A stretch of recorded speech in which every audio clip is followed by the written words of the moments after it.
ધાંગધ્રા ખાતે Indian oil LPG વિભાગ દ્વારા ઘરેલું ગેસ સિલિન્ડર વિશે બનતા અકસ્માત સહિત સેફટી બાબતે સેમિનાર યોજાયો. ધાંગધ્રાની સાધના વિદ્યાલય ખાતે સેમિનાર યોજાયો હતો.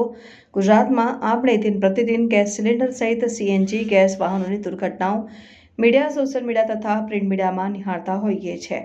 અવારનવાર ઘરેલું ગેસ સિલિન્ડરના કારણે પણ દુર્ઘટના બનતી હોય છે. ત્યારે ઇન્ડિયન ઓઇલ કંપનીના એલપીજી વિભાગ દ્વારા સેમિનાર યોજાયો હતો. ધાંગધ્રા શહેરની સાધના વિદ્યાલય ખાતે આ સેમિનાર યોજાયો, જેમાં ઇન્ડિયન ઓઇલ એજન્સી એલપીજી વિભાગના સંજય કુમાર કેસરી દ્વારા મળતી માહિતી મુજબ ઘરેલું ગેસ સિલિન્ડર દ્વારા બનતી દુર્ઘટનાઓને કઈ રીતે અટકાવી શકાય, ઉપરાંત એલપીજી સિલિન્ડરમાં કોઈ ખામી સર્જાય તો હેલ્પલાઇન નંબર 1906 ઉપર તાત્કાલિક સંપર્ક કરવો અને ઉપરાંત સિલિન્ડર તથા ચૂલા વચ્ચે કેટલું અંતર રાખવું જોઈએ સહિત નાની નાની બાબતો વિશે ઉપસ્થિત તમામ વિદ્યાર્થીઓને માર્ગદર્શન આપવામાં આવ્યું.